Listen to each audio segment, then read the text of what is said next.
Hello दोस्तों, welcome है, स्वागत है आपका आज के इस वीडियो में। आज हम बात करेंगे लेक्चर नंबर 7 में स्पोर्ट्स, और इसको हम बात करेंगे नेशनल पॉइंट ऑफ व्यू से। एक और वीडियो आएगा इंटरनेशनल पॉइंट ऑफ व्यू से भी। फिलहाल बात करेंगे नेशनली इंडिया के लिए स्पोर्ट्स में आपको क्या क्या जानने की जरूरत है। याद रहे दोस्तों कि ये जो मैं करवा रहा हूँ ये मेरे पॉइंट ऑफ व्यू से करवा रहा हूँ। इसके अलावा भी आप स्पोर्ट्स के related information up to date रहने की कोशिश कीजिए, और काफ़ी सारे क्वेश्चंस में बीच बीच में पूछने का ट्राई कर रहा हूँ। उसका आंसर अगर आपको पता है तो आप कमेंट सेक्शन में लिखिए, और अगर नहीं पता है गूगल करके कमेंट सेक्शन में लिखिए। उससे आपकी प्रिपरेशन अच्छी हो जाएगी, इससे आपकी एक हैबिट हो जाएगी रिसर्च करने की।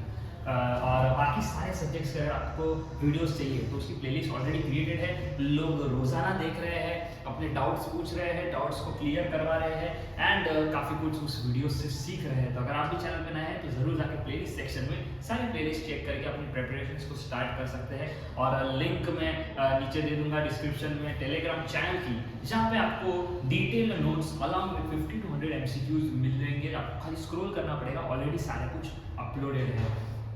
चलिए आज का लेक्चर शुरू करते हैं। पहली बात जो करेंगे डिस्कस हो रहा है मेजर स्पोर्टिंग इवेंट्स।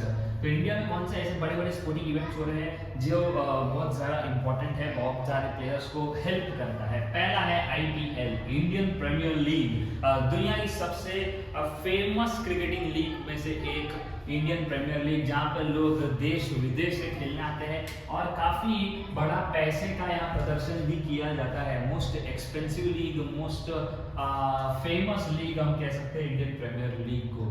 उसके बाद बात करते हैं सेकेंड लीग की, जो कि इंडिया की ही देन है। शुरुआत एक छोटे से स्पोर्टिंग लीग से आज बहुत बड़ी लीग बन चुका है, जो है प्रो कबड्डी लीग, जहाँ इसको IPL के जैसा ही कबड्डी में इमिटेट करने की कोशिश की गई, फ्रेंचाइजी लाई गई और मैचेस करवाए गए। और ये शुरुआत में काफ़ी अनपॉपुलर जरूर था, बट देखते देखते ऑडियंस को पसंद आने लगा और एक बहुत बड़ी लीग में तब्दील हो गई। उसके बाद बात करेंगे इंडियन सुपर लीग की। इंडिया में दोस्तों जितना ही फेमस क्रिकेट है उतना ही फेमस फुटबॉल भी है, और आजकल के युवा फुटबॉल में बहुत ज़्यादा इंटरेस्ट दिखा रहे हैं। तो उन्हीं को बढ़ावा देने के लिए, फुटबॉल कल्चर को आगे लेके जाने के लिए, फुटबॉल टीम को स्ट्रॉन्ग करने के लिए एक डोमेस्टिक लीग की जरूरत थी, जो कि इंटरनेशनल प्लेयर्स को भी अलाउ करे आने के लिए, और उनसे हमारे डोमेस्टिक प्लेयर्स भी कुछ सीख सके, उनसे लर्न कर सके, उनके साथ नर्चर हो सके। और इसीलिए इंडियन सुपर लीग ISL की शुरुआत की गई, जहाँ पे फुटबॉल के फॉरेन प्लेयर्स को भी बुलाया जा रहा है। फ्रेंचाइजी लीग जैसे ही IPL होता है वैसा ही,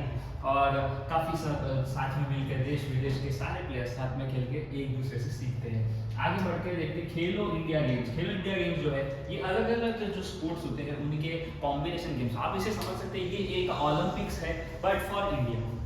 यहाँ पे अलग अलग यूनिवर्सिटी से लोग खेलने आते हैं, फिर अपने स्टेट को रिप्रेजेंट करते हैं, एंड देन उन्हें ओलंपिक्स की तरह ही अलग अलग स्पोर्ट्स में कम्पीट करना पड़ता है। वैसे ही खेलो इंडिया यूथ गेम्स है, ये है फॉर द यूथ, जो छोटे कॉलेजेस में पढ़ रहे, स्कूल्स में पढ़ रहे, उन लोगों के लिए ये सारे जूनियर कॉलेज स्कूल्स वगैरह खेलो इंडिया यूथ गेम्स में पार्टिसिपेट करके अपना नाम आगे लेकर जा सकते हैं, और साथ ही साथ वहाँ से यहाँ अपग्रेड होके ओलंपिक्स वगैरह में भी अपना प्रदर्शन कर सकते हैं, देश को रिप्रेजेंट कर सकते हैं। अगली बात करें WPL, जो है नया लीग है, तीसरा ही साल है इस लीग का, और इसका फुल फॉर्म है women's premier league. Women's premier league cricket ही के अंदर ही आता है। IPL का ये फीमेल वर्जन आप कह सकते हैं वुमेन्स प्रीमियर लीग, जहाँ पे फ्रेंचाइजी क्रिकेट रखी जाती है, देश विदेश से सब प्लेयर्स को बुलाया जाता है और उनकी क्रिकेटिंग लीग रखी जाती है।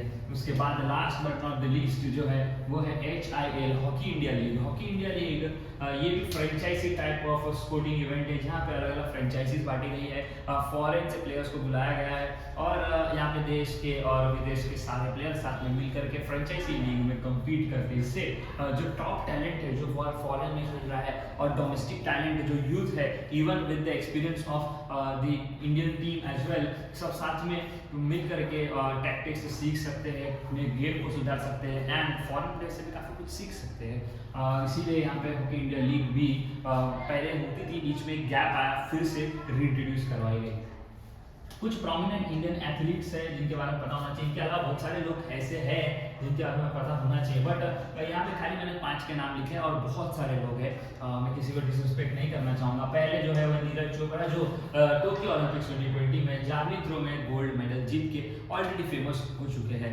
अगले जो बात है वो है PV Sindhu. PV Sindhu badminton में हर टूर्नामेंट में अच्छा प्रदर्शन करके भारत का नाम ऊपर लेके जा रही है, पूरा अपना योगदान दे रही है। PV सिंधु के साथ ही काफ़ी सारे अब बैडमिंटन स्टार्स भी बाहर आए हैं, काफ़ी सारे लोग हैं बैडमिंटन में इंडिया को आगे लेके जाने के लिए अपनी पूरी मेहनत झोंक रहे हैं और इसको ही देख के और लोग बैडमिंटन की तरफ आगे बढ़ रहे हैं, जैसे कि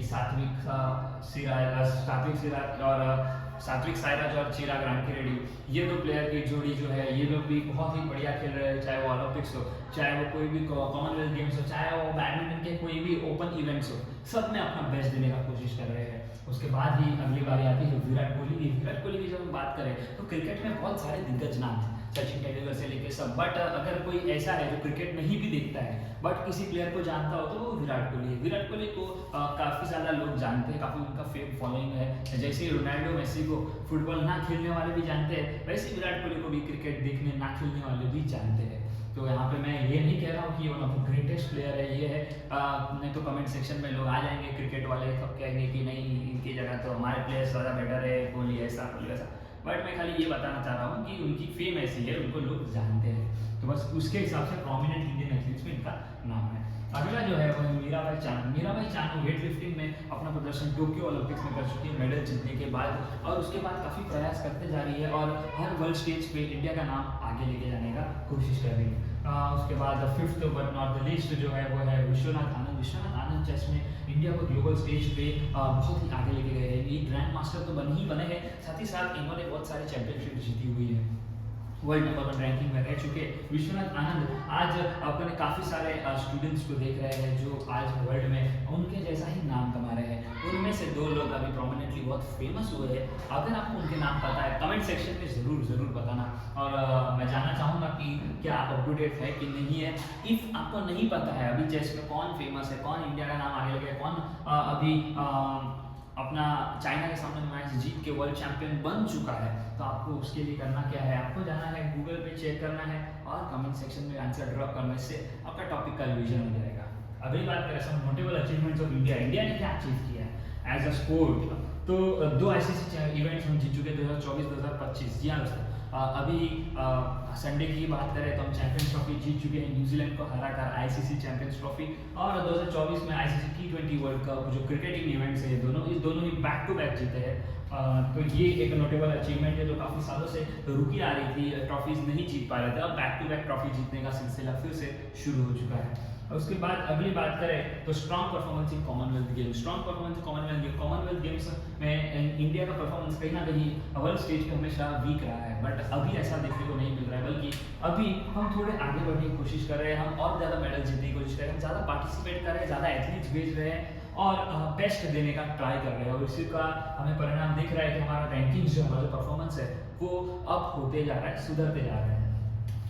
रेसलिंग और बैडमिंटन का बहुत ज़्यादा क्रेज बढ़ रहा है, आप देख रहे हैं वर्ल्ड स्टेज पे हम बहुत ही बढ़िया कर रहे हैं, और उसके बारे में लोग उन्हें अप्रिशिएट भी करने लगे हैं, उनको गवर्नमेंट भी अप्रिशिएट करने लगा है। कहीं ना कहीं ये देख के आज का यूथ बहुत ज़्यादा मोटिवेट हो गया है, उनको लग रहा है अच्छा ये भी ऐसा स्पोर्ट्स है जो मुझे फेम दे सकता है, जो मुझे पैसे दे सकता है, इसीलिए बहुत सारे यूथ इसमें अब जा रहे हैं और इंडिया इसमें बहुत बेटर परफॉर्म कर रहा है।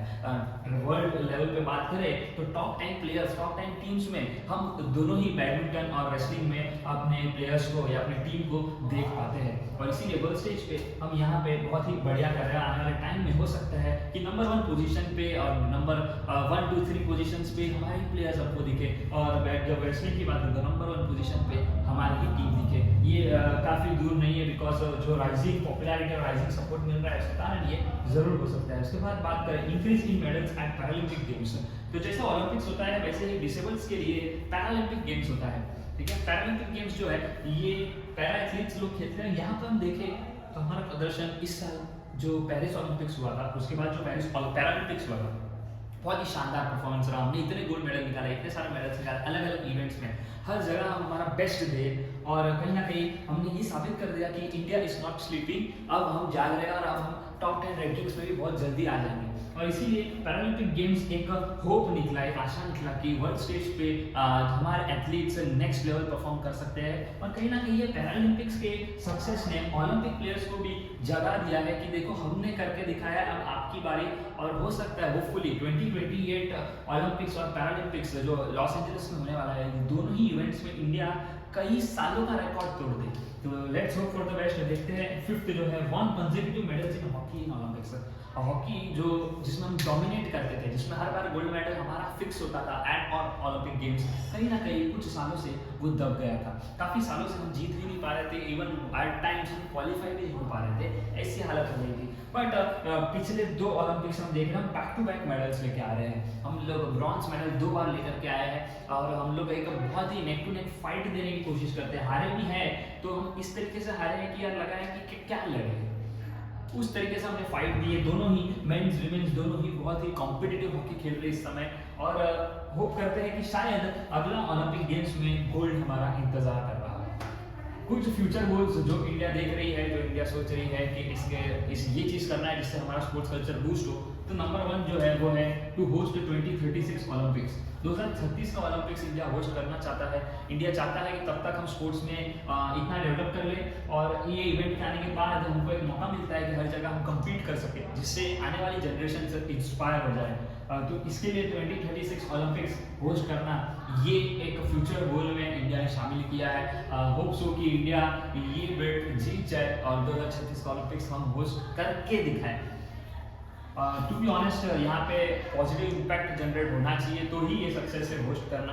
Positive impact in terms of कि हमारे सारे यूथ स्पोर्ट्स को सीरियसली लेने लगे। अगर ये भी होता है ये इवेंट से ना, तो इसमें जो पैसा खर्चा हो रहा है उससे कोई फर्क नहीं पड़ता, बट एक जो पॉजिटिव चार्ज आ जाएगा, जो प्लग आ जाएगा, वो बहुत इंपॉर्टेंट है इस होस्ट करने से। अगला जो है होस्ट कॉमनवेल्थ गेम्स। तो ओलंपिक गेम्स से पहले इंडिया चाहती है कॉमनवेल्थ गेम्स हम होस्ट कर ले, कि कॉमनवेल्थ गेम्स ओलंपिक्स का ही एक बार छोटा वर्जन हो जाता है। तो अगर आप ये सक्सेसफुली होस्ट कर लेते हैं तो कहीं ना कहीं ये होस्ट करने के लिए आप रेडी हो जाते हैं। इसके लिए इंफ्रास्ट्रक्चर पहले से रेडी हो चुके हैं। अहमदाबाद में पूरा का पूरा एक क्या बोलते हैं ओलंपिक लेवल का, ओलंपिक ग्रेड का, ओलंपिक क्वालिटी का सारे ही स्टेडियम, सारे ही इंफ्रास्ट्रक्चर रेडी कर रहे हैं।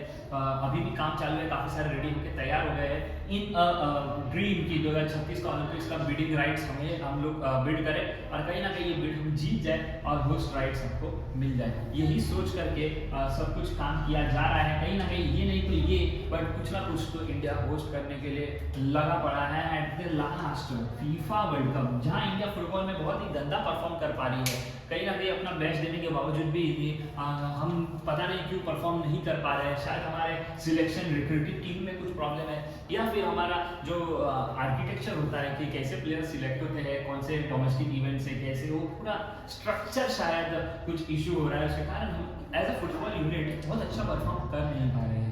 हम टॉप 100 टीम्स में भी नहीं आ रहे हैं और मैं चाहता हूँ कि हम टॉप 100 टीम्स में आए, जिससे कि हम फीफा वर्ल्ड कप खेल सके। तो अगर हम फीफा वर्ल्ड कप होस्ट कर लेते हैं तो हम ऑटोमेटिकली क्वालिफाई हो जाते हैं for playing FIFA. But I hope कि हम ना पहले टॉप 100 एंट्री ले लें। जब हम टॉप 100 एंट्री ले लेंगे ना, उसके बाद ही होस्ट करने का मीनिंग होता है कि हम हमारे मेरिट पे घुसे हैं to play the FIFA World Cup. वरना फिर तो यही हो जाएगा कि हम होस्ट कर रहे हैं बट कुछ मज़ा ही नहीं आया, वो प्लेयर खेल ही नहीं पाया, हमारी बेइज्जती हुई। तो एक कॉम्पिटिटिव फाइट जैसी टीम रेडी हो जाए, उसके बाद हम फीफा वर्ल्ड कप होस्ट करें, तो आई होप ये ज़्यादा बेटर होगा। तो इस हिसाब से आज का पूरा लेक्चर हम समराइज कर सकते हैं। हमने पहले बात की स्पोर्टिंग इवेंट्स की, अलग अलग लीग्स मैंने एक्सप्लेन की, प्रोमिनेंट इंडियन एथलीट्स, कुछ नोटेबल अचीवमेंट्स और फ्यूचर गोल्स क्या है। अगर आपको वीडियो पसंद आया, आपको वीडियो को लाइक कर देना है, शेयर करना है सारे सीडी एक्सपीरियंस के साथ। अपने स्टेटस पे आप लगा सकते हैं व्हाट्सएप पे, जिसके थ्रू आपके फ्रेंड्स वगैरह इंस्टाग्राम स्टोरीज के वगैरह देख सके। इंस्टाग्राम पे मुझे फॉलो कर सकते हैं, वहाँ पे मैं अपडेट्स देते रहता हूँ सीईटी के रिलेटेड। ऑफकोर्स वीडियोस भी आते हैं बट फर्स्ट अपडेट मेरी इंस्टाग्राम के थ्रू जाती है, तो आप वहाँ से कर सकते हैं। और चैनल को सब्सक्राइब जरूर करें, बेल आइकन दबाना, बिकॉज आपको ये नए वीडियोस कभी भी मिस नहीं होंगे। लाइक नया नोटिफिकेशन हर बार बेल आइकन ऑन रहेगा तो मिलता रहेगा। तो कमेंट सेक्शन में अपना प्यार बताइए, अपना कोई भी डाउट रहेगा डाउट बताइए, मैं ट्राई करूँगा आपको आंसर करने का। मिलते हैं नेक्स्ट वीडियो में, तब तक के लिए keep practicing and bye bye.